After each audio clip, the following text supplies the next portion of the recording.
For 150 years, the American Public Health Association's dedicated public health officials and organizations have worked diligently to create the world's healthiest nation. APHA is the only organization that combines a broad-based member community with the ability to influence policy and improve the public's health. From the beautiful city of Boston, this is the 2022 APHA Annual Meeting and Expo, and this is APHA TV.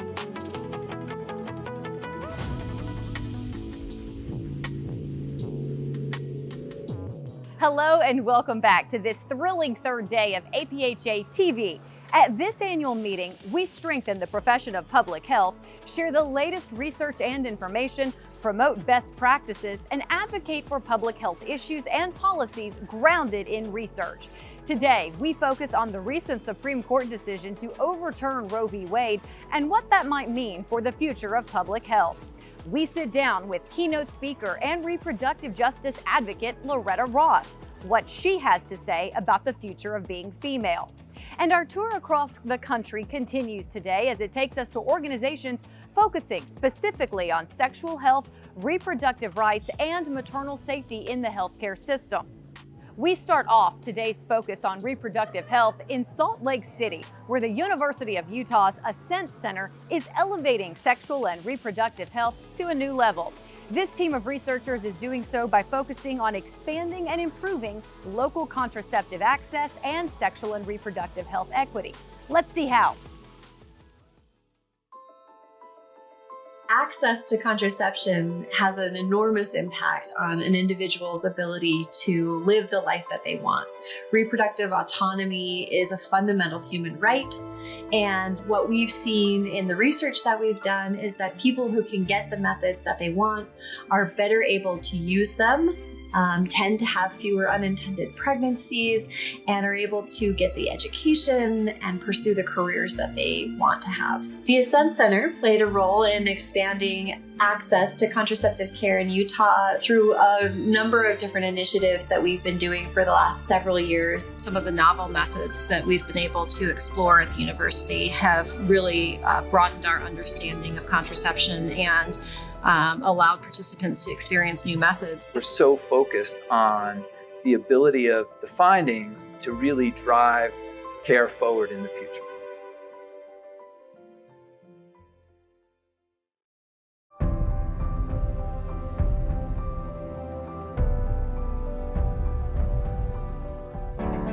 We're in the middle of a Black maternal health crisis. We know that Black women are 3 to 4 times more likely to die than their white counterparts.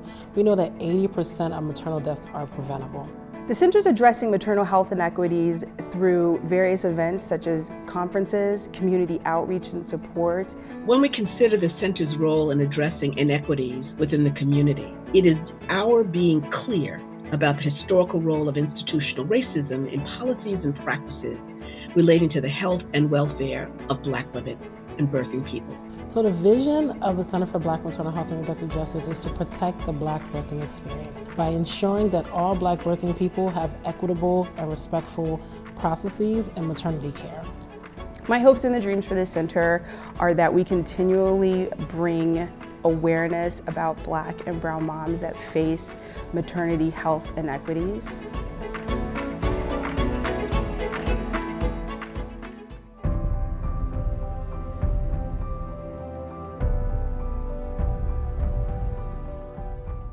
After the Supreme Court voted to overturn the landmark Roe v. Wade decision, the resulting reproductive freedom landscape became very complex. Here in studio with us to navigate what this historic decision means about the future of being female and reproductive health is activist and advocate Loretta Ross. Thanks for your time today. Thanks for having me. Let's get started with defining what is reproductive justice.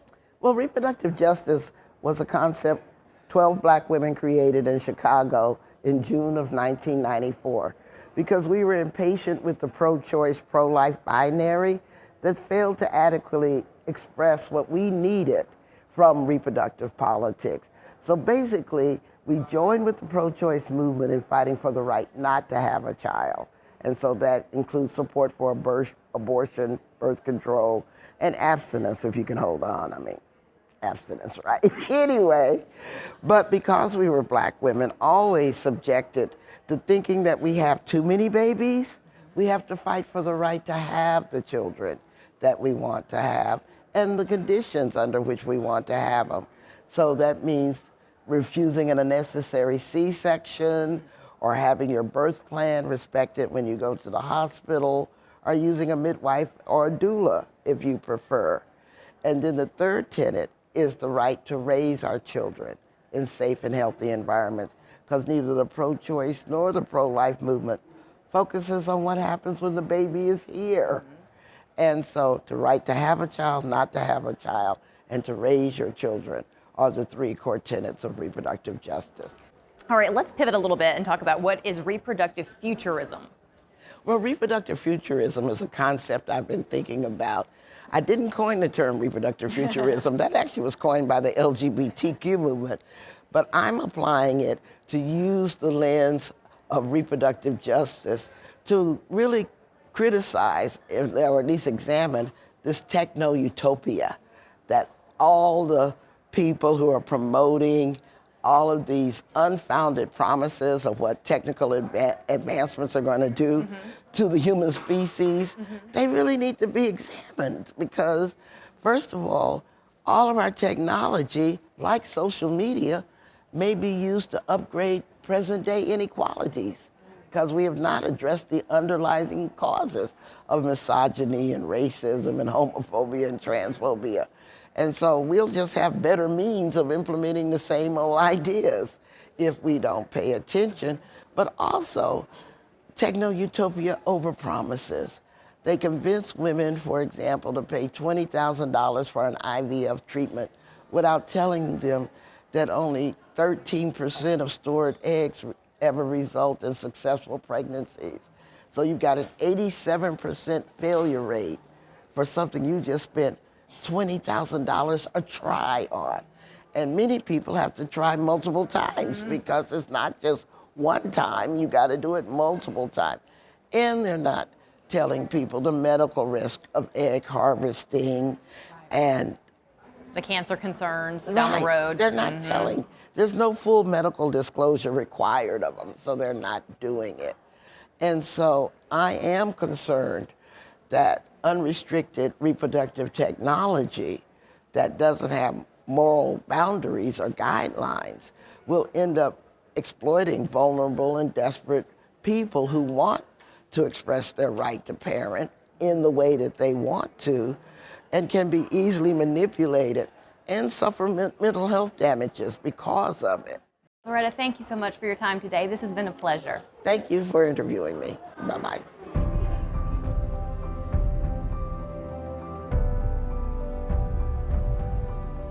Cherished Futures for Black Moms and Babies is a joint initiative to reduce Black maternal and infant health inequities and improve the Black patient experience in Los Angeles County. Grounded in data and Black women's experiences, Cherished Futures brings together decision makers from local hospitals, public health departments, health plans, and Black community leaders. Cherished Futures for Black Moms and Babies is a multi-sector collaborative initiative, and we bring together hospitals and health systems, public health departments, insurance payers, and Black women community leaders to look at how we create systems level change to address the inequities that Black moms and babies and families face here in Los Angeles and collectively that we see across the nation. The goal in Cherished Futures is to not only improve the clinical outcomes for Black birthing families, but also to improve their patient experience. And we do this by looking at institutional opportunities for change within our hospital systems. Research has made it very clear that at the root of these inequities is racism. The impact of racism on Black bodies is not only harmful, but it's measurable. And so we wanted to make sure that we designed an initiative that would address, again, not changing the behaviors of Black birthing people and families, but really changing the behaviors of the system.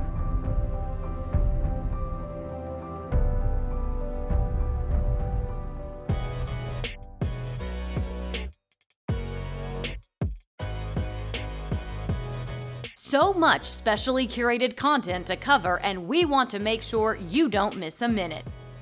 You can always find the latest APHA TV episode on the TV monitors throughout the convention center, on the in-house TV channels at several of our partner hotels, on the APHA website, and of course on our YouTube and Twitter feeds.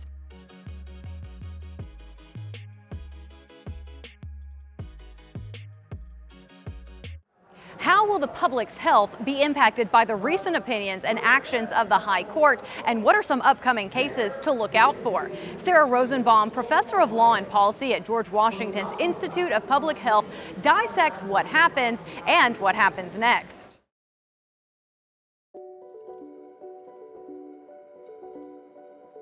For the past 60 or 70 years, the whole approach toward agencies, particularly scientific agencies that are charged with the power of protecting population health, CDC, EPA, Interior, organizations like this, agencies like this, have been understood as having very broad powers. Congress would write legislation to give them a broad grant of authority and let them then bring the best science to decision making.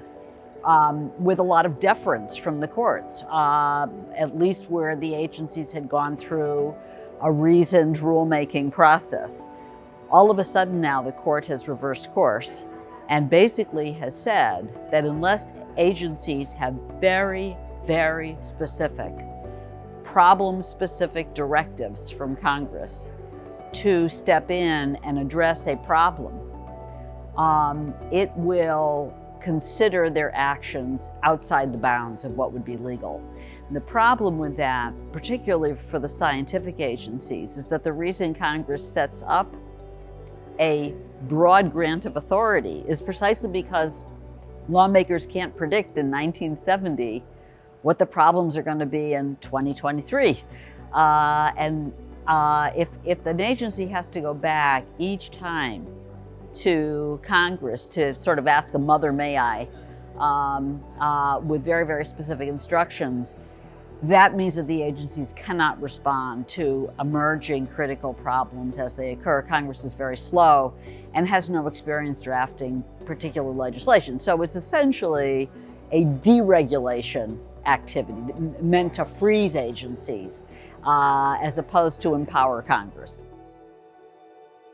Only last week, the court heard arguments on the affirmative action policies that have been in place for 50 years now, and will decide probably during this term whether or not to allow universities, and by definition, therefore, a lot of other private and public sector entities, to be conscious about race as one of the many, many factors they use in selecting candidates. And this could be a very serious problem, obviously, for diversity at universities. That's a case that everybody's watching in public health, especially because of the implications for the health professions, which have health profession schools have put such emphasis on a diverse workforce that this could really harm things. A second case, which is going to be argued tomorrow, involves whether or not Medicaid beneficiaries, so there are 88 million Medicaid beneficiaries now, Medicaid beneficiaries can protect their rights in court when state officials act in ways to curtail their rights. So for example, a state deciding totally unlawfully to suspend enrollment, to not take any new applications, or to cut entire benefits out of the program that are required benefits. These are rights in Medicaid: the right to apply, the right to coverage if you're found eligible, the right to certain benefits. And one of the things that's kept Medicaid the strong program that it is that beneficiaries, like other insured people, have had a right to go to court if somebody threatens those rights, which means that state officials, have towed the line on the law. The court is poised now to take the right of access to the courts away, leaving almost 90 million people with no way to enforce their insurance protections. It also would ultimately and completely change programs like SNAP, child welfare, other big federal programs that are administered by states.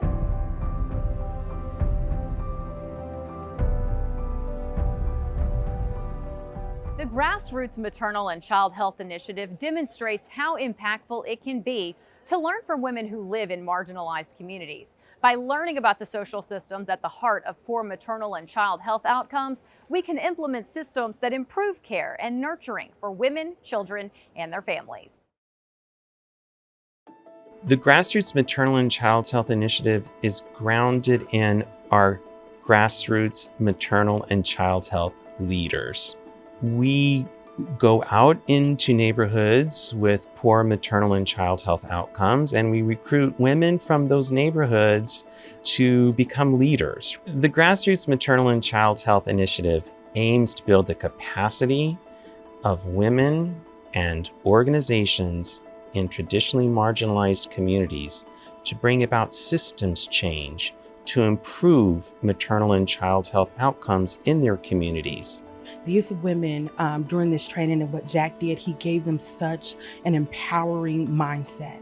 This mindset has carried over for these women and how they interact in their community, in their careers. They've advanced so far. It personally touches my heart to see how they've grown. They went from not knowing how effective their voice was to making sure that their voice was heard and creating change with that.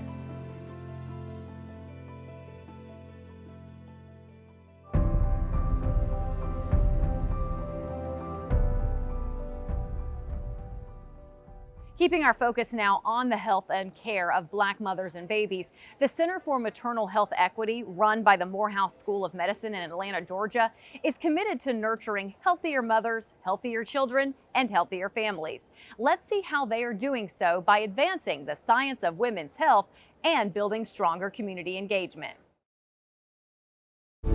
The Center for Maternal Health Equity at Morehouse School of Medicine was founded in direct response to the inequities that we saw in maternal mortality and maternal morbidity rates in the state of Georgia. Black women and Indigenous women are 2 to 3 times more likely to die from pregnancy-related complications. A lot of times we focus on the maternal mortality issue, but we don't put enough attention on those individuals who survived. We think it's critically important that we hear the voices and uplift the voices of Black women when doing research. We see a partnership with a community-based organization not as a top-down approach, but an equitable partnership where together we come up with solutions and act on those solutions. In 2022, no woman should die from pregnancy-related complications, especially on a day that's supposed to be the most wonderful day of this person's life.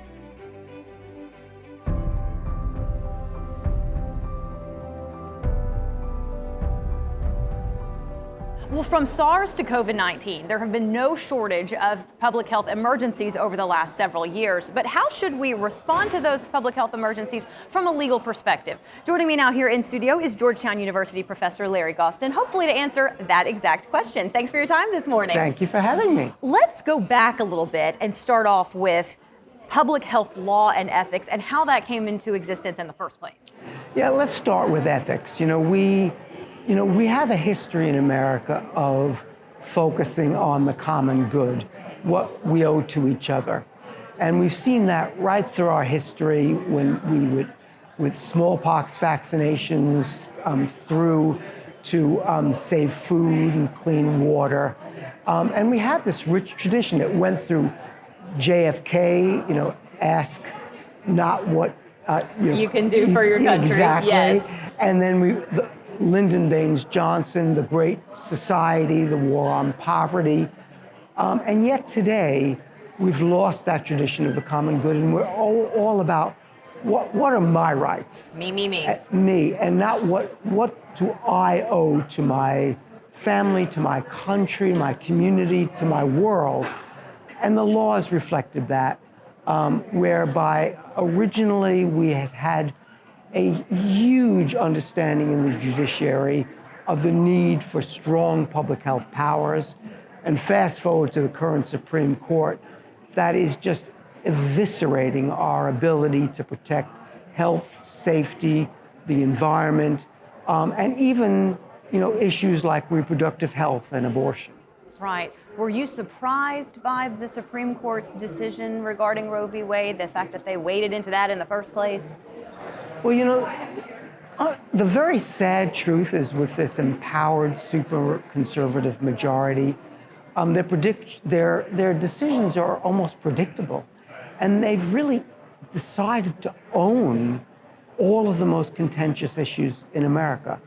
If you think about it, abortion, race, climate change, firearms, the list goes on and on and on. And they really are, destroying what we are as a nation, about the idea that we're in this together and we need to protect one another. We need to look out for one another. The court doesn't seem to get that. Obviously, that decision by the High Court had a huge impact on public health. Are there any other cases that stick out to you with regard to having a large public health impact? I would name a few. I mean, certainly firearms. We have tens of thousands of people dying of firearms every year in the United States, more. And for most of our nation's history, we didn't regard the Second Amendment as something that applied to an individual right. And now the court is really diminished, if not destroyed, our ability to enact sensible firearm safety. I would also, on issues of public health and climate change, really saying that public health agencies, particularly federal agencies like OSHA, EPA, CDC, don't have those kinds of powers. And the upcoming term, I think, on the ballot is affirmative action. And it's not just college admissions. It also is about our ability to take race into account in vaccination allocation and other kind of measures of equity. So we're really threatened by this current Supreme Court, in my view. Larry, I could have talked to you all day long, but we do have to wrap it up. Thank you so much for your time today. I sure do appreciate it. Thanks for having me. I really appreciate it.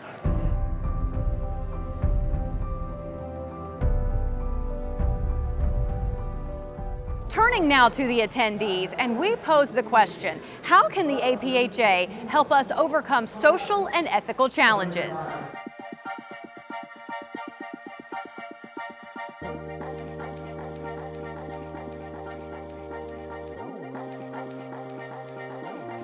Well, the social and ethical challenges out there are great right now. One of them is certainly racism. There's inequity, there's poverty, and there's a lack of technical expertise, not knowing what to do to protect public health. Right now, I feel the biggest one should be reproductive rights. Especially for presently, women should have the right to make decisions in anything concerning childbirth and all. Public health is all about awareness creating, so they should create more awareness so that people will know this is it. They should know their rights at all times. They shouldn't be intimidated and all. So I think that's the basic one, creating awareness. One of the problems I think APHA can help with is the human rights to reproductive health for women, especially sexual and reproductive health. I think it's like really a big deal. So I feel it's something that maybe with APHA public health, we can make more awareness to let them know that abortion is not just all about taking a life. It's also about your own personal decision, your health. Probably the biggest and the one that is most important to me is the maternal morbidity of African American women and people of color. Absolutely ridiculous that we have so many women that lose their life during childbirth or immediately following. I think that we have to, as a society, become more unbiased in the delivery of care. We have to listen to women. They know their bodies. Serena Williams, prime example, spoke out, said something's not right. I think I may have a clot. Nobody paid attention until she continued to elevate her voice. And if a well-respected and known name as Serena can't get the care that is needed with the first conversation, then what does the normal person experience? And I think that This is an opportunity for public health to speak out on the importance of ensuring that care is unbiased across the board. Police reform. I think that's the major problem that still exists in the US. And based on my current research, there are two types of the states. Some states didn't pass any legislation recently after the death of George Floyd. So there is a real concern here that they need more attention with APHA. They had a very good session to talk about this, but they need more work, and it cannot be done with one or two sessions. This is the continuous work, and we need to keep going forward for this.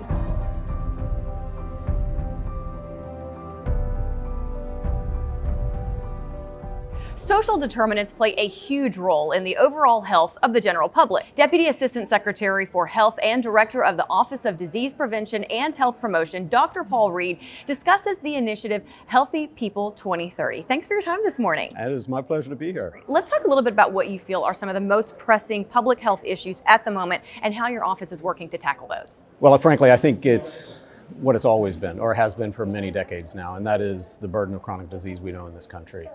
I know that sounds strange at a time of a pandemic, at a time when substance use disorder and overdoses are at a peak, and many other public health related issues are ongoing. But if you really take it in total, if you really look hard at the data that, in terms of where the greatest burden of disease is in terms of morbidity, illness, hospitalization rates, as well as deaths in this country, it undoubtedly we can't avoid talking about chronic disease. The theme of this year's annual meeting is leading the path toward equity. What has your office done to try to create a healthier nation, leading the path toward health equity, and also addressing some of those health disparities? For our office in particular, health equity permeates everything we do, from the physical activity guidelines for Americans to the dietary guidelines for Americans, and of course, Healthy People. Healthy People in its 40-year plus legacy has incorporated elements of health equity each and every decade.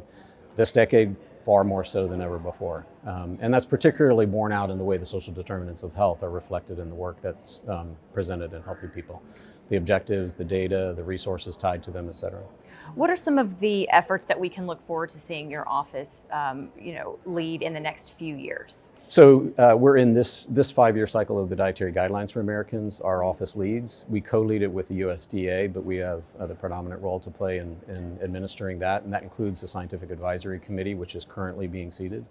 And we're just starting off the scientific review process coming into calendar year 23. That's a good example. In terms of Healthy People 2030 in particular, we're going to be advancing the data that is incorporated into it. We're going to be adding 2 objectives as the work groups and the public deem appropriate. We're actually currently going through a public comment period on a new objective related to voting participation as an indicator for health. That's another very prominent public health issue these days, civic participation. You mentioned how broad the social determinants of health are. Can we narrow that down a little bit? Is there a way that you can list maybe some of the social determinants that we need to work on to eliminate so that we can try to eliminate health disparities? Sure. Well, so the social determinants of health framework has 5 major components to it. One example would be healthcare quality and access. That's one that we think about a lot. In fact, if you look at it, our healthcare system as a whole, it's the lion's share of the focus that we pay to social determinants. It's really on accessing healthcare properly. I would argue strongly that that's probably the least of the 5 that we ought to be paying most attention to. We ought to be looking at housing. We ought to be looking at education. We ought to be directing our attention to where people live, learn, work, play, worship, and age, like we like to say. Awesome. All right, Dr. Paul Reed, thank you so much for all that you do, and thank you for your time this morning. Been a pleasure. Thank you.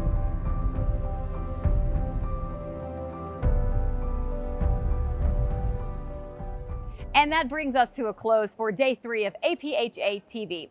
There is still much more to come this week at the 2022 APHA Annual Meeting and Expo, and you can count on APHA TV to cover it all. Remember, there are plenty of ways to watch the very latest from APHA TV.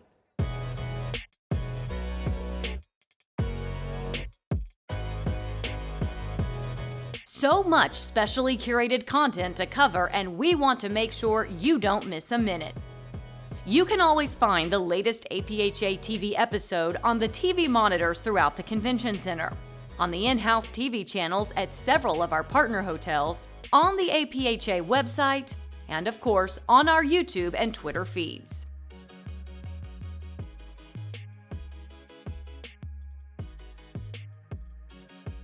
Thanks again for spending your time with us here on this exciting day from Boston. We will see you right back here tomorrow for our 4th and final day of APHA TV. See you then.